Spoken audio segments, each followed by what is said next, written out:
So let's begin. Welcome, everyone. We are thrilled to have you with us today. Excelsior University's leadership, the Center for Social Justice, and the Race and Ethnicity and Civic Engagement Rope teams welcome you to Excelsior's celebration of this year's Hispanic Heritage Month. We are very honored to have a special guest with us today, Obed Arango Hisijara, founder and executive director of the Center for Culture, Arts, Technology, and Education, and an inspiring community leader, social anthropologist, UPenn professor, and wonderful colleague and friend. Thank you for visiting us this afternoon, Obed. We're really honored to have you. And before we introduce you formally, though, I have the pleasure of introducing Dr. David Scable, president of Excelsior University, who has kindly offered to say a few words about Hispanic Heritage Month. David? Thank you, Daniel. And hello, everybody. Good to be with you. And Obed, welcome, and thank you for being with us. As we continue this year's Hispanic Heritage Month celebration, spanning from September 15th through October 15th, excuse me, we honor the rich cultural history, resilience, and invaluable contributions of Hispanic and Latin communities in the United States.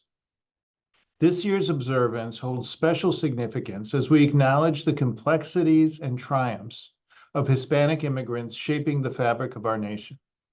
The theme of this year's Hispanic Heritage Month is celebrating resilience and diversity.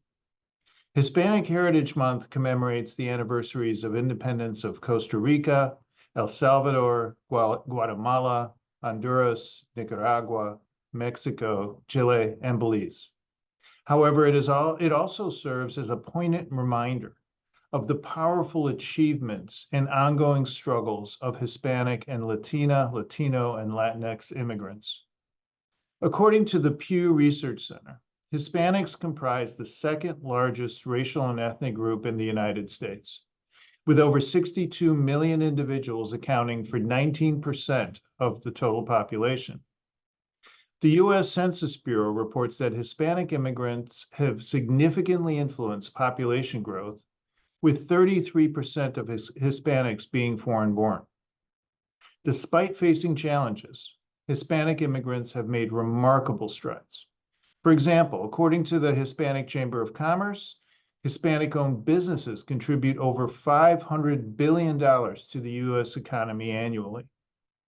Based on research by the National Center for Education Statistics, Hispanic students account for 22% of U.S. college enrollments, with increasing numbers pursuing higher education. And according to the Department of Defense, Hispanic service members comprise 18% of active duty military personnel. Throughout Hispanic Heritage Month, we recognize the courage, perseverance, and vibrant cultural experiences of Hispanic and Latin communities. And we also acknowledge the historical and ongoing struggles, including immigration reform, language barriers, and social inequality. This celebration serves as a testament to the transformative power of diversity and the indelible mark Latina, Latino, Latinx, and Hispanic immigrants have left and continue to make on our society. Together, let's honor the rich heritage and contributions of Hispanic and Latin communities during this special month. Back to you, Daniel. Thank you, David. And before we pass the microphone to Obed, I want to thank a number of people and units that made today's event possible, starting with Maria and Nyla from marketing, Aaron, Jason, and Connor from communications, Jamie, Mackenzie, and Ellen from development, our president, David, Jill and Lori from the President's Office, Kamel from HR, and Pam from the Center for Social Justice, our Office of Procurement. Thank you so much for your amazing partnership and support. And now I have the privilege of introducing Obed. Obed Arango Hisijara is a citizen of Latin America of Mexican origin, photographer, social anthropologist, social leader, and university professor. He is the founder and executive director of the Center for Culture, Artwork, and Education, CCATE, a nonprofit organization founded in 2011 in Philadelphia, Pennsylvania, and whose mission is to promote change and social transformation based on the talents of the Latin community at the intersection with education, art, culture, technology, health, and environmental sciences. Obed graduated in communication sciences from the Instituto Tecnológico de Monterrey in Mexico, in social anthropology from the Escuela Nacional de Antropología e Historia, and in theology and public policy at the Eastern Baptist Theological Seminary and Eastern University. Obed was an associate professor at the Universidad Nacional Autónoma de México, where he continues to teach courses by invitation. He is currently a professor at the University of Pennsylvania, where he teaches the subjects of public policy and the Latino community and participatory action research. Obed has presented in numerous national and international fora, as well as published books and academic journals in the United States, Latin America, and the United Kingdom on immigration, anthropology of social space, semiotics of culture, education, and human development. Currently, he is the chief editor of the international magazine Revarte, which you can find at revarte.net. Obed, the floor is yours. Thank you so much for being here with us. Thank you so much, Daniel, for your kind words and introduction. And thank you also, President David Shebel. Nice to meet you. And also to Excelsior University for this invitation. And I would like to also greet all the ones who have connected and who are present today.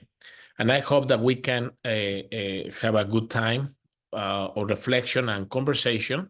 As I will make a presentation, I will try to have plenty of time that we can hold questions and have a conversation. Therefore, what I will do right now is to share my screen and go over certain concepts that I would like to share now. One of these concepts has to do with Paulo Freire. Paulo Freire, the Brazilian educator, who has been very important for Latin America and for the world of education, understanding education as a dialogical exercise. Therefore, CCATE, the Centro de Cultura, Arte, Trabajo y Educación, is located in Montgomery County. Montgomery County is exactly beside Philadelphia County. Right now in Montgomery County, you have 62 municipalities, about 800,000 inhabitants, and is one of the wealthiest counties in the region.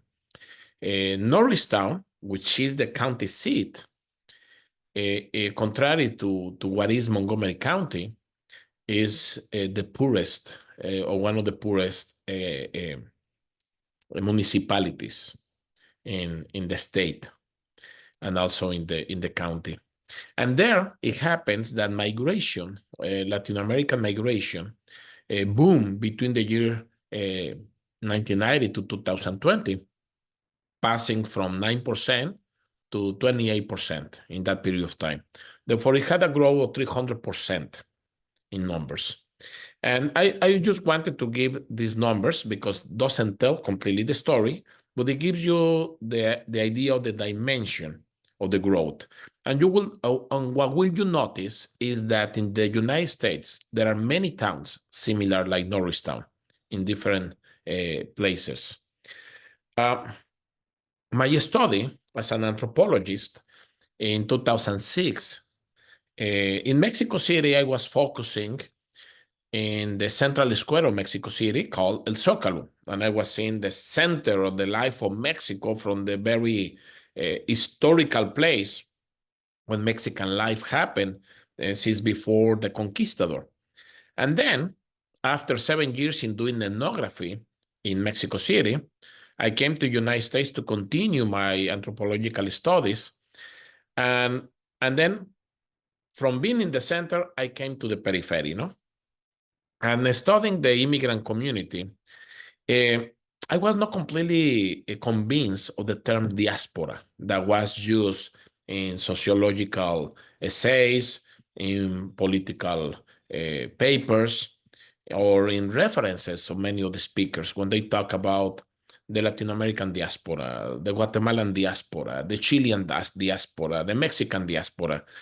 And I didn't like the term, even when I might use it from time to time, because the decentrality. Because the idea of diaspora, it gives you the idea that there is a group of people that came from a center that is floating somewhere, that is spread somewhere, without realizing that the groups of people who migrated create new centers, create new places. And in those new centers, we can see the growth and the development and the presence and the recognition of those groups. And to that term, therefore, I started to substitute the term diaspora by the term la villa inmigrante or the immigrant village. But what is the definition that I give? A village is bigger than a town, but is smaller than a city. Yet it lacks a voice and social representation. Therefore, inhabits the space of non-existence. This village is established in a physical space and reproduces its modus vivendi. It opens markets, restaurants, beauty salons, dance salons, places of worship, and yet still doesn't exist. Therefore, this anthropological definition to study the immigrant community, it brings two aspects. One, the recognition that creates new centers, but then the tragedy that inhabits the space of non-existence. And when I refer to this, I refer that when someone is sick, there is not health system that recognizes the pain. When someone has a trouble in school, the school district do not recognize the problematic of the immigrant community. When someone suffer work abuse or human rights abuse, there is no system that can account the existence and the challenges that they face. Therefore, following, I would like to show you a segment of a movie that I produced between 2021 and 2024. Right now, the movie is in many competitions. It's a short film that is called Maconi that tells the story of a family that migrated from the mountains areas of Querétaro, Mexico, and that lives in Philadelphia. And it happens that hundreds of people from this town migrated to Philadelphia, and that's why I was following. Therefore, I would like if you can show the 3 minutes, because it will tell part of the story of Villa Inmigrante. Go ahead. And I will stop sharing. Yeah.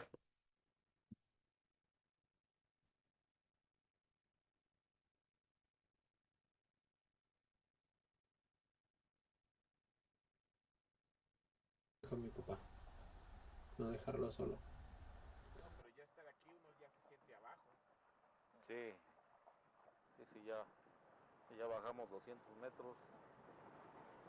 Y él tuvo problemas, no problemas, sino que por el hecho que salía temprano de la casa al trabajo, fue asaltado 2 veces en esta parte, aquí en Norristo, sí. Y en una de esas pues sí lo golpearon fuerte. Y pues él ya no quiso estar acá ya también, ya por eso, pues bueno, mejor me regreso.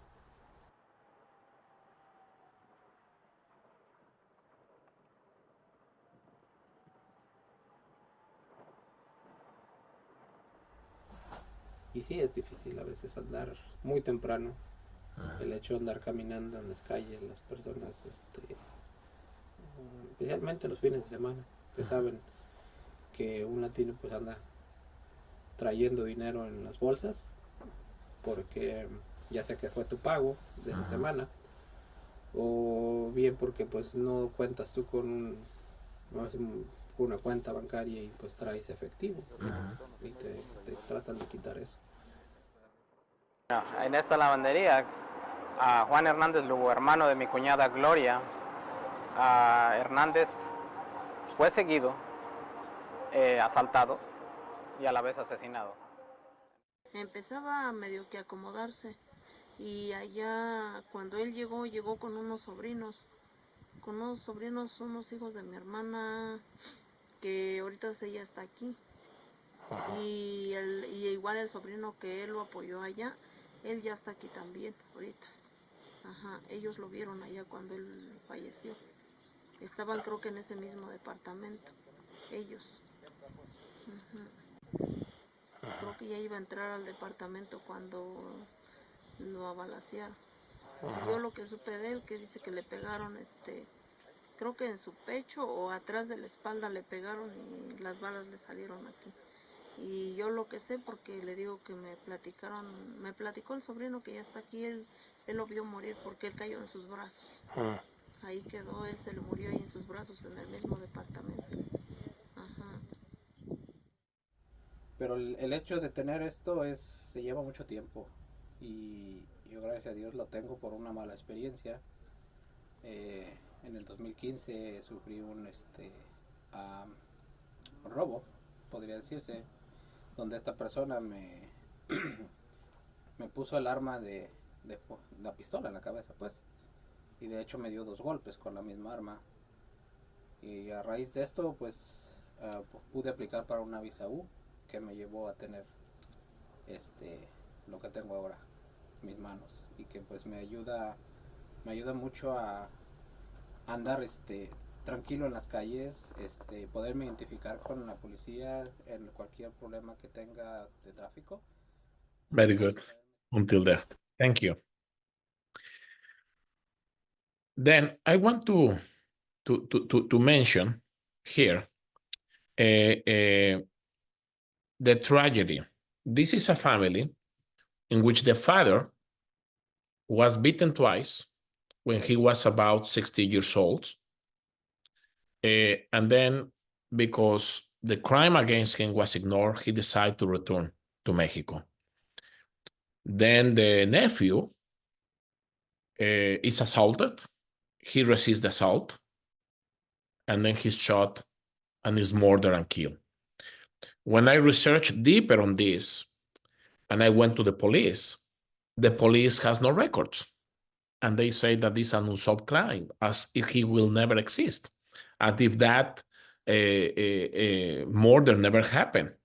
And when I went to the consulate of Mexico, because the body was sent back to Mexico, and I found in the cemetery, in the graveyard, his tombstone, and I interviewed the sister.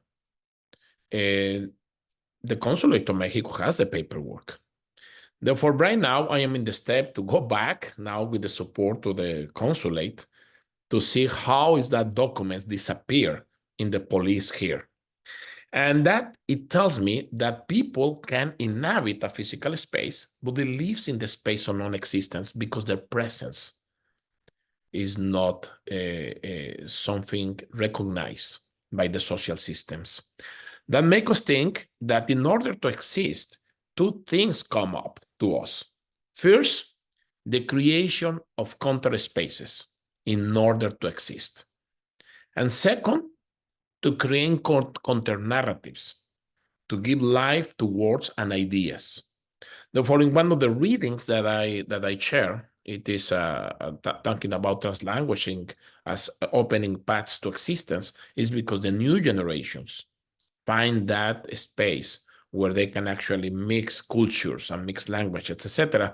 But I will not go today on that.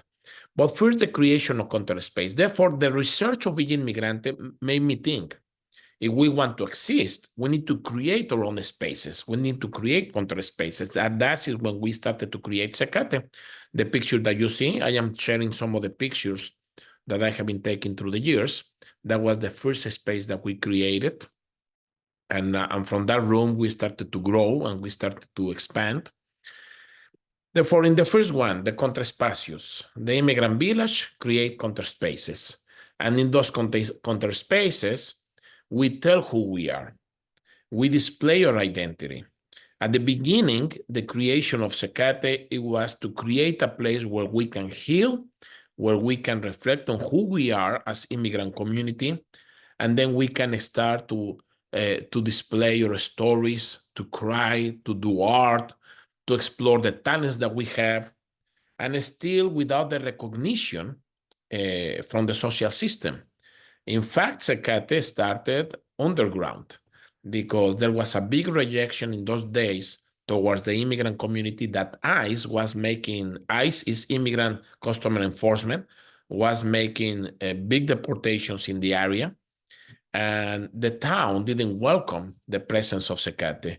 Therefore, we had to rent a space of another nonprofit organization where we started, somehow without official recognition of the town. Today, we are fully recognized, but somehow we were living exactly the same situation that the community was living. Your presence cannot be recognized. You live in the space of non-existence. But nevertheless, we started to grow as a community. We started to gather together. We started to do an after-school program. We started to explore arts, science, technology. We started to explore our dreams. And that was the creation of the Contour space. Therefore, CCATE was open as a nonprofit, and yet it had the rejection originally of the town and the officers of the town and the authorities of the town. In 2012, that just to give you the idea, we had 2 programs. That was the after-school program and 1 art class. 2024, right now we are having 80 classes and workshops every year. We had 3 families that started the center. Today, we had the participation of 250 families. We had 2 days a week. We had our gatherings. Right now, CCATE opens 7 days a week. Always there is an activity. From 2 partner organizations to 25 plus partner institutions and organizations, in which many are universities, local universities. For me, the participation of universities has been always key and important in the growth and development of CCATE. These are some of the activities, just to give you an idea. These are not all the activities, but that gives you the activities. And this is the thing. Every workshop, every class, every activity has been by the initiative of the community. Nobody has come to impose something. No, someone says we would like to do sports, then that group of parents, that group of kids started to create the sport program. Somebody says we want to do theater.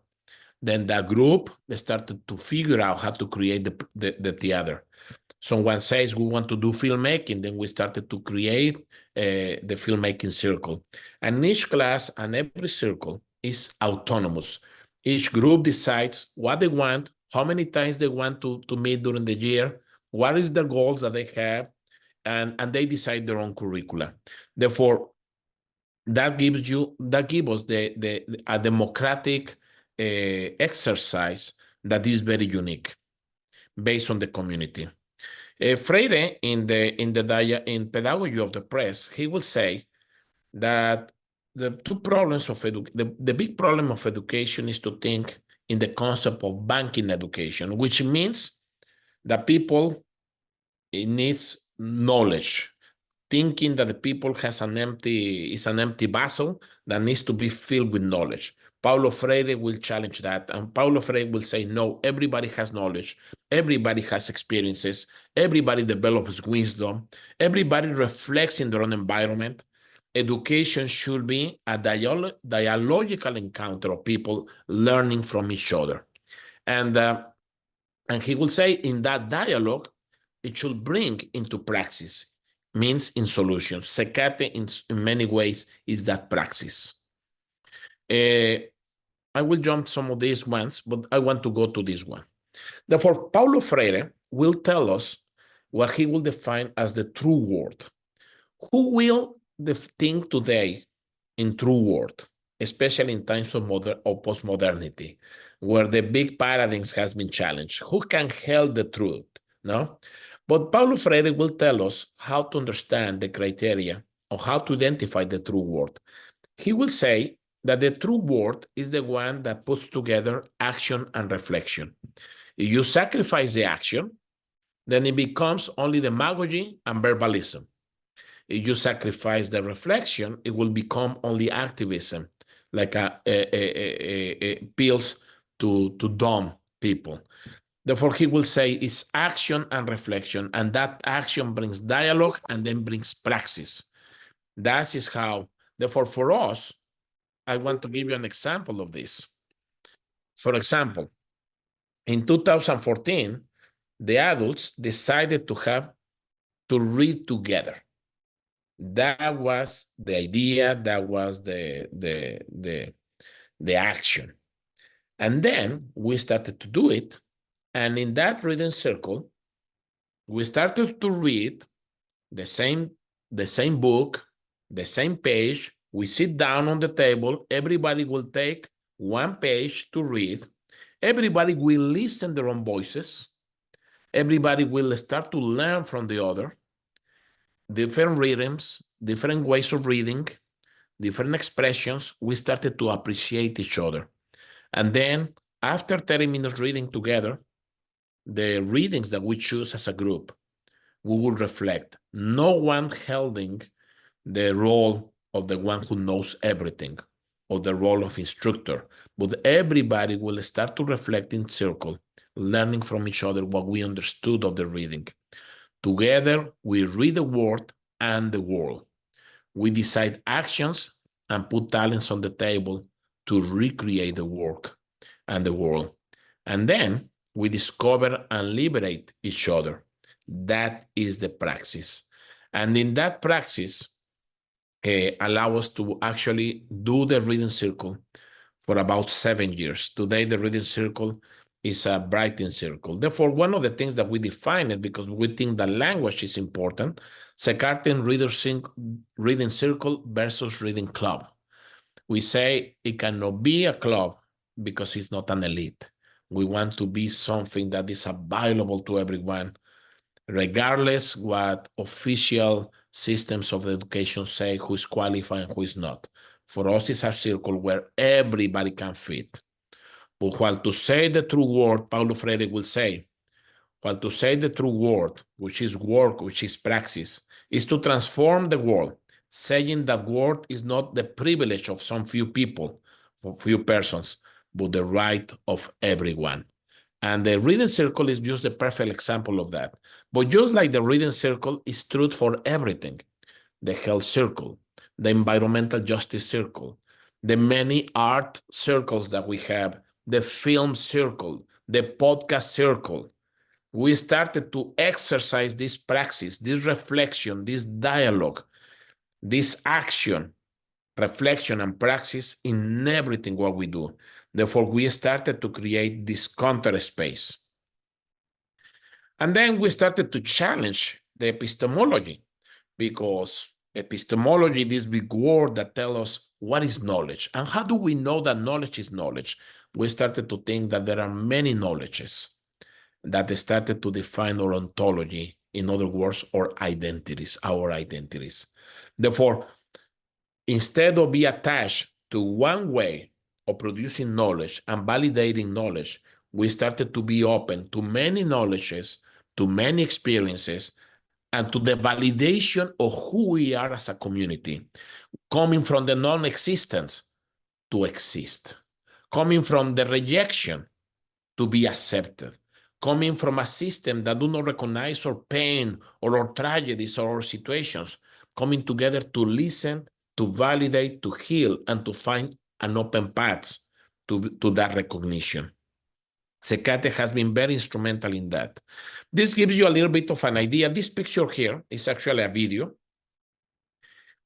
Something that happens all the time in CCATE is that because this is a philosophy that is so integrated in who we are, kids every day teach to each other. Everybody knows that they can be a teacher. Therefore, here we have a kid who is helping the other classmate, the other friend with the homework, and they are working together. Therefore, in our after-school program, everybody is empowered to be instructor. Everybody is empowered to share their knowledge. At CCATE, our youngest instructor today is 11 years old, who teaches ukulele. And actually, I am one of the students. Benjamin, who is fantastic with every instrument since he was a little kid. He plays ukulele and the guitar. He's already a master on it. And last year, when he was 10 years old, told me, Obed, I would like to teach ukulele, because all the other kids are asking me to teach them. I say, and what do you need, Benjamin? Well, I need some ukuleles. I say, okay, perfect. Of course you can teach. You can be a teacher here. You can be instructor here. Therefore, during that summer, I told him, prepare some lessons, thinking what songs you want to teach, how you want to teach, and we'll give you an adult that can guide you or help you with whatever you need. He passed the summer, and then he came one day on September with 5 ukuleles. And what the mother told me is that he was selling candies all the summer to the family and to the friends and after church, etc. And all the money that he collected, it was to donate 5 ukuleles for the class that he was about to teach. Therefore, that story, it tells you about the praxis, and it tells you the transformational power and the recognition passing from non-existence to existence when you have a counter space, and the affirmation of the talents and the affirmation of the talents and the capacity of those talents to spread. Therefore, right now, Benjamin is teaching in his second year. His class is full. He has 10 students. I am one of those students. And he was very surprised when I told him, Benjamin, I will take your class. And he says, Obed, but I am very serious. You cannot fail to the class, because a student who fails, it goes behind. Therefore, you have to be present. And I was thinking, oh, wow, that's fantastic, no? Therefore, here we have a full instructor who is teaching. Therefore, in that sense, Paulo Freire has been very important to us. The other theory that has helped us to create this counter space is critical race theory. And in the critical race theory, to understand the systemic elements around us that reject our existence. Therefore, reflecting based on the critical race theory as the theory that started to question the legal systems and started to question how systems has been segregating, has been putting certain narratives that make minorities and certain groups to experience lack of access and recognition to social systems. Critical race theory started to give us the idea, how can we change that? How can we really open the social systems? And art became key in us. CCATE has been doing art since the very first day, not only as an activity. It's not an activity for us. For us, art, because many organizations can do art, for us, art is essential. It's essential in how we heal, in how we project our voices, in how we reflect together, in how we do collective or individual art, in how we narrate our stories, in how we let something to the next generation. We practice every day a kind of art, different kinds of arts. And just like that, yesterday was very exciting to us, because after 13 years in making exhibitions, in making murals, in painting, in making films, yesterday we were awarded with our first National Endowment of the Arts grant, which is a big accomplishment for us. We were in National Public Radio yesterday, and for us that was very exciting, because passing from the non-existence to the recognition of the existence, and the recognition of our voice, or narratives, or pain, or understandings, or hopes, or dreams. That is what art has done for us. But everything started with a big recognition of that. Therefore, here you see the Philadelphia Museum of Art, that we made a piñata. There was a big competition of piñatas in the Philadelphia Museum of Art. We made a piñata called La Lotería. And because, piñata can be anything. Most people think only in the star. But we decided that there are piñatas of every kind in Mexico. Then let's do a piñata called La Lotería. And the piñata was so well accepted. 60 families of CCATE put it together. And it won the first prize. And then it was exhibited in the Philadelphia Museum of Art, a place that most of the time was closed, was only for the elite of the artists. We started to open these spaces called fine art spaces for the community. And just like that, we have done Alebrijes, giant Alebrijes with collective work. We have exhibit in the Barnes Foundation. As for many that you have been in Philadelphia, the Barnes Foundation is one of the most prestigious art galleries and museums in the Northeast region, with the largest collection of Renoirs and other collections. Therefore, CCATE through art, we started to penetrate. But this gives you an idea in how we do these projects together. Because there is no one who can say, I am an artist, or I am the artist that will guide or will tell how to do this. No, it is based on dialogue and in all the creativity of everyone, that everyone participates. Everybody from their own creativity and their own talent suggest, say. Somebody says, I want to do the drums. Okay, then you do the drums. Someone says, I want to do the scorpion. Because, la loteria is full of all these images. Someone says, I want to do the guitar. I want to do the moon. I want to design the piñata. And put the paper mache design, paint in the back. Kids, parents, grandparents, men, women, everybody participating. It was a process of 3 months of work. And it was the most exciting thing for people to say, okay, kids will come to the after-school program. They will throw their backpacks. And they wanted to jump to continue with the piñata. And we had to tell them, no, do your homework first. And then you can continue with the piñata, because it was so excited for them to continue with the project. This is how, as a community, as a collective group in the praxis, we come to existence as a community in dialogue. Another project that we have done is murals. Villanova University asked us to create a mural based on the social movements of Mexico. And then we created this mural narrating and researching together about the social movements of Mexico. It took us many months. There is a video that tells you how we made it. And then another group that I want to close with this group, which is so important because it goes towards the social transformation.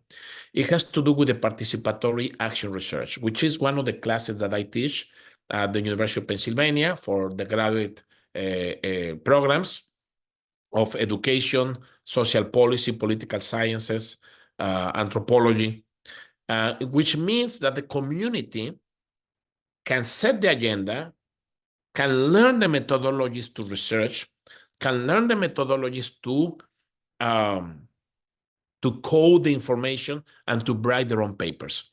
And here we have in the ethnography forum, the presentation of the parents of CCATE presenting their latest paper that was talking about the relation between the school district and undocumented families. It was a research that took them 3 years to do based on case studies, was published, and right now they were presenting the paper, the first academic publication made by parents of CCATE, made by the Participatory Action Research. And like that, right now they have 3 publications, they have 6 research, and right now they have a large group that is gathering with academics and with community one time every month. And the final thing that I would like to mention, therefore this has given us community power visibility. And what is the next steps? We realized it 4 years ago that from healing inside, recognizing our own existence, and then we started to develop our own talents. And then we started to do collectivity, an open path. We realized that we need to be owners of our own media, because we were very, we realized that the narratives against immigrants and the violent narrative against immigrants during the last 9 years has been damaging, has been creating some violence, not only emotional violence, but also physical violence, traumas in our community. And then we started to create the counter narratives.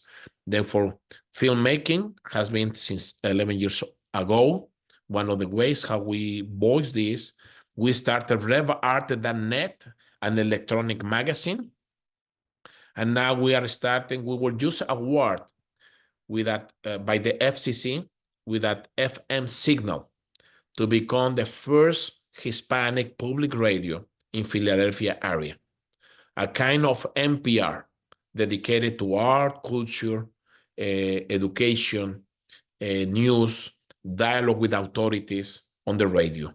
And right now within that project, the National Endowment of the Arts grants that we receive, it is exactly to support Revarte.net to become also a print version. To start is the start money for the radio and also the art gallery. Now we, instead of waiting who will invite us to exhibit or art, we're starting to create our own art gallery in town. And with that, I would like to finish my presentation and to have some time of dialogue and questions. Thank you. Obed, thank you so much for your insight, for sharing your experience. I know you since we were kids, and you have always been an inspiration, and I've learned tons from you throughout the years. So it's really a privilege to have you. Let me just share back some of the highlights of what I took from your presentation, and then everybody start thinking of questions and comments you would like to make. We'll make them available through the question and answer space, or if you choose so, let us know in that space or in the chat, and then we can elevate you so that you can ask your question visibly and verbally. But a couple of things that really struck me, Obed, was the struggle of the immigrant journey. And as you know, part of the reason for which we do these programs, everyone at Excelsior, is we really want always to be exploring realities that we might not have present and about which we might not know enough. And this is a very clear example of one, and how immigrants often inhabit a place but live in a place of inexistence. I thought that was very powerful, and how we need to create counter spaces to exist, counter narratives to tell their story, or they need to, and to share who they are. I love how the work that you do in CCATE, how every activity has been designed and developed by members of the community as a democratic exercise, and of looking at art as an opportunity to heal, to develop community, to create counter spaces, and to open social systems.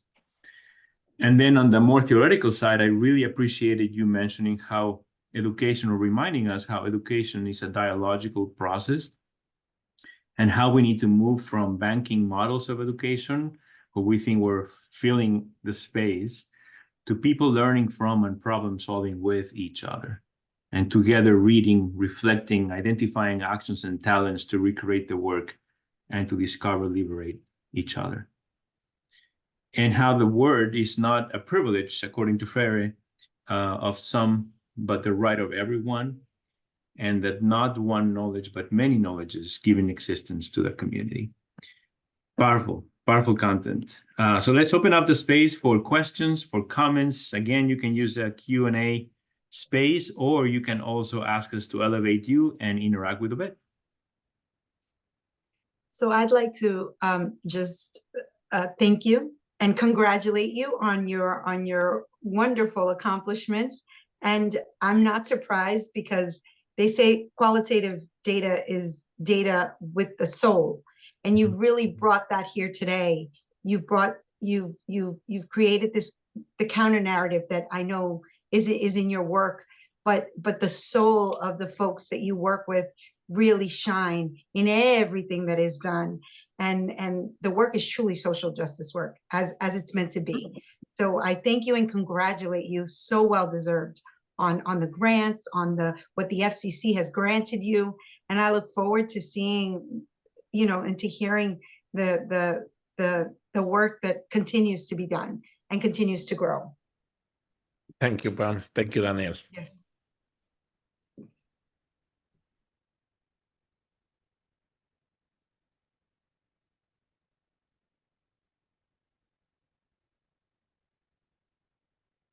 All right, as people think, do think of questions and comments, and Pam, you could help me monitor the chat.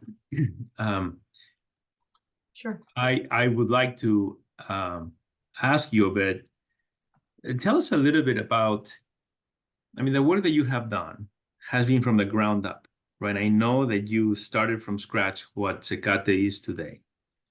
And that it was not an easy task. There was, as you mentioned, there was resistance from the community.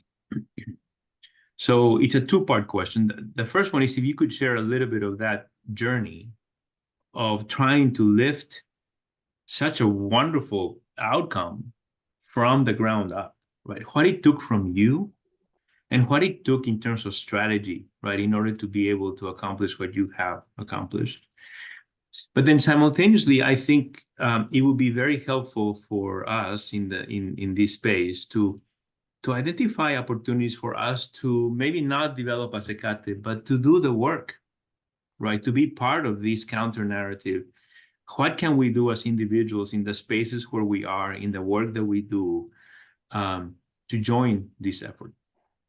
Yeah, people has asked us if we will open other CCATEs in other places or other towns.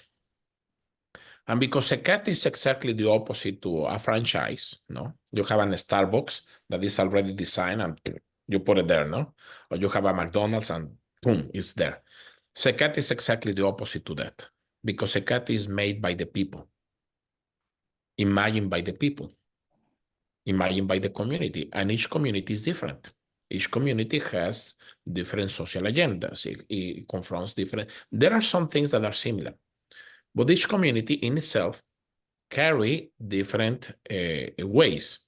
Therefore, one of the things that we say, what we can teach is the philosophy, the methodology, but we cannot impose the model. The model has to emerge from the community. And the model, the only element of the model of CCATE is that the community is the protagonist. Is not Obed, or is not Holy Link, or Diana Lugo. Is the community, all the many talents, because one person cannot do it. One person cannot do it. It has to be the community effort. Therefore, the resistance at the beginning, it was very interesting because it was when a family asked me, who knew who I was, college professor, asked me to sit down to do homework with their kids.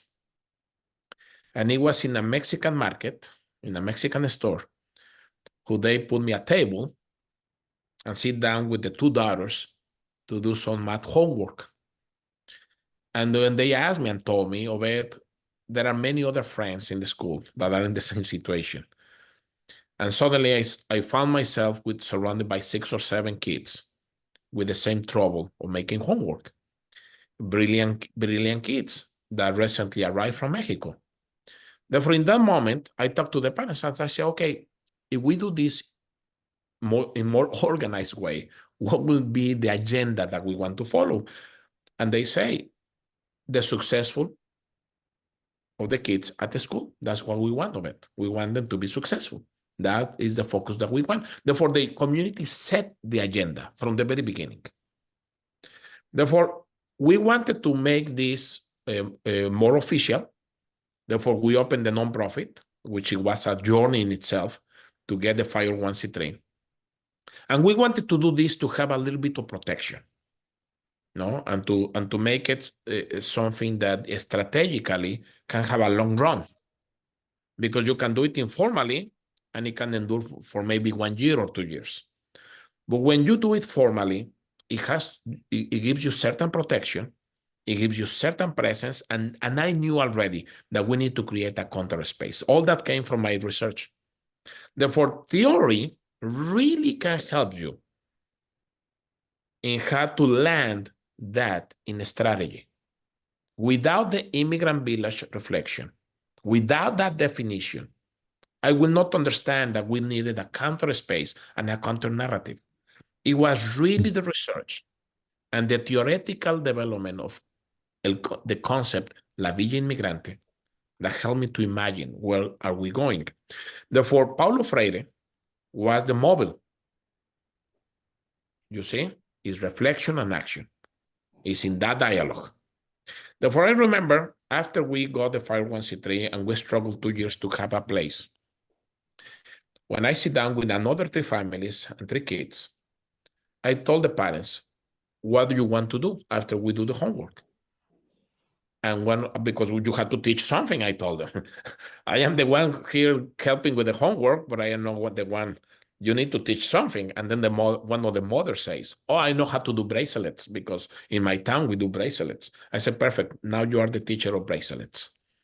And let's put together the materials that we need. And the other mother says, I know how to do pastries. Okay, then perfect. What do we need? Then I remember we came with a little oven the next class, and we started to do some pastries, no? Therefore, everybody from their own talent and from the validation of their own knowledge started to enrich the community. And that element is that every knowledge is rich. Therefore, we reject the idea to be seen as victims or in deficit perspective. To the contrary, the cultural wealth is an important concept in us. We have this richness and this understanding, and just to be faithful to that. Just as Benjamin telling me, I want to teach ukulele. And he's the youngest instructor that we have in CCATE, but we have some other teenagers that it was 2016. One of our kids came to me and told me, Obed, I know why the kids hate to read. And I say, Diego, why? And he was a kid. He was in 7th grade. Because they tell us always in school that to read is like a punishment, that we cannot play. Or I want to teach a class. I say, what class? Reading and playing. Therefore, some curricula, and I say, okay, what do you need? He said, well, I need the books of Dogman, and he had a list of books. And he says, and I need a bunch of Legos and a room. Therefore, all the 2nd graders, 3rd graders, 4th graders, 5th graders, that became the most beloved class of CCATE. He will put the kids to play Legos, and everybody will take a seat, will take turns every 10 minutes to read loud while everybody was playing. Without asking, pay attention or listen. No, just play and take your turn to read. That generation started to love reading. And Diego became the most beloved teacher, instructor of CCATE. Right now, Diego is finishing his bachelor's at the University of Pittsburgh. And now his students are now going to college because he was not too much older than them, or maybe only 2 years older than them.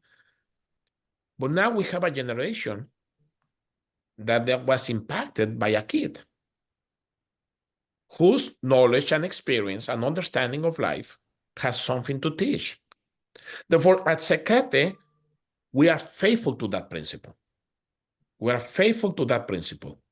And we never see no one with deficit. We never see no one with no understanding of life. To the contrary, we listen carefully the worldview. And we take seriously how people think, observe, reflect. No? Thank you, Obed. Let me ask again, in the group, are there any questions or comments, or would anyone like to be lifted to ask a question? Somebody did say in the chat, it would be great to have access to Obed's presentation to further learn and reflect about his work. So I can. Would you be open, Obed, for us to share your slides after the fact? Yeah, partially, because I would like to ask also. Well, first, you have the video, no? They will have access to the video, no?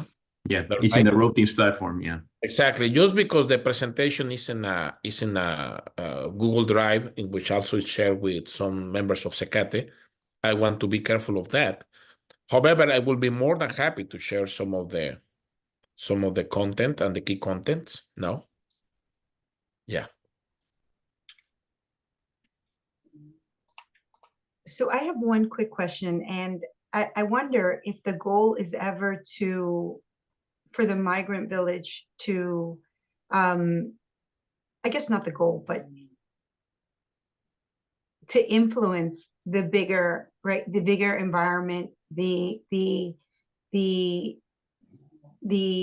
area where the village is established, where the center is established? Is it ever I know you talked about Villanova and presenting at the museum and things of that nature. So it sounds like there is a lot of influence on the environments where the village, on the environment where the village is created, on the bigger city where the village is created. Is that ever something that is taken into account or purposefully done? Is there ever anything purposefully done in that respect, kind of being seen by the environment where the villages are established?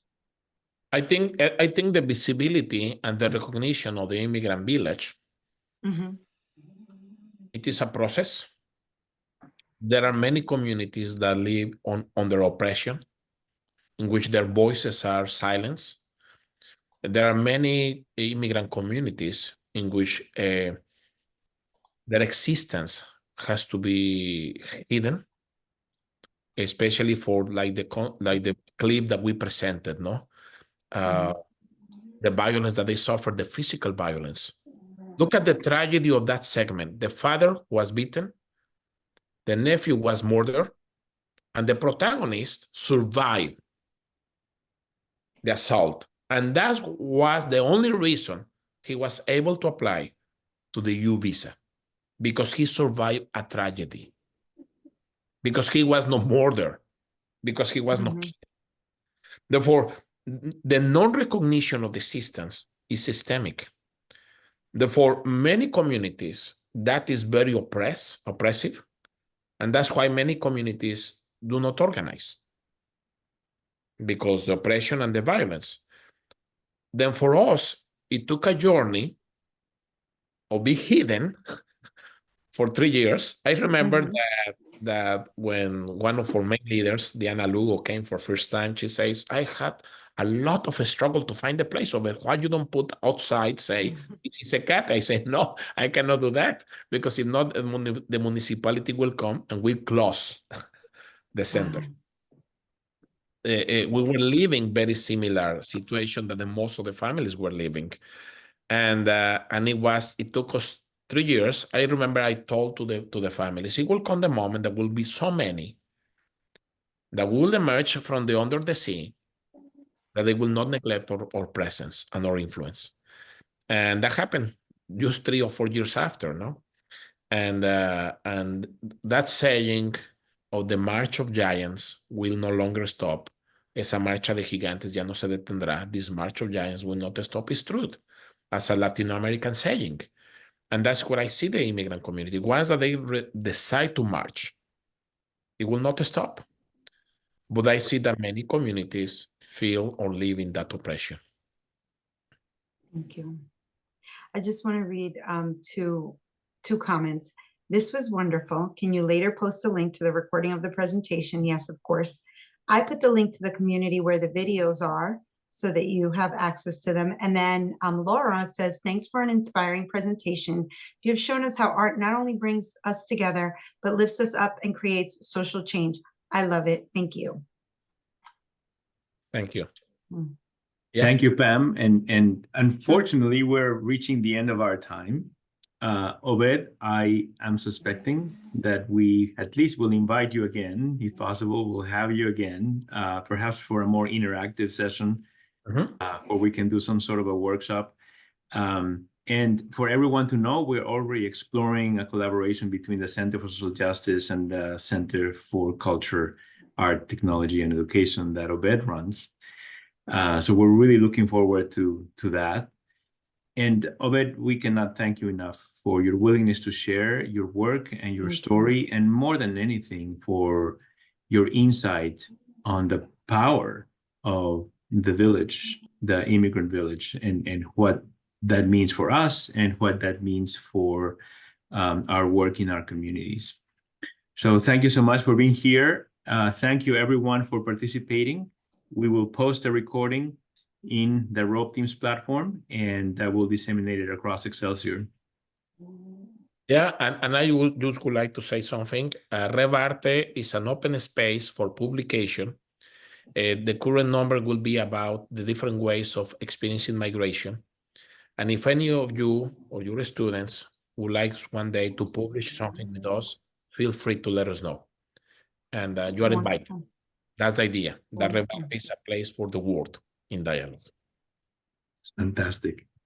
Muchas gracias, Obed. Thanks, everyone. So good to Gracias. see you Thank you. all. And happy Hispanic Heritage Month. And greetings to Amalia. I see that. Great to Mexico see you, City. Amalia. I know Edgar Valdez is also there. Yes, very, very good friends of many years. Thank you so much. Thank All right. you.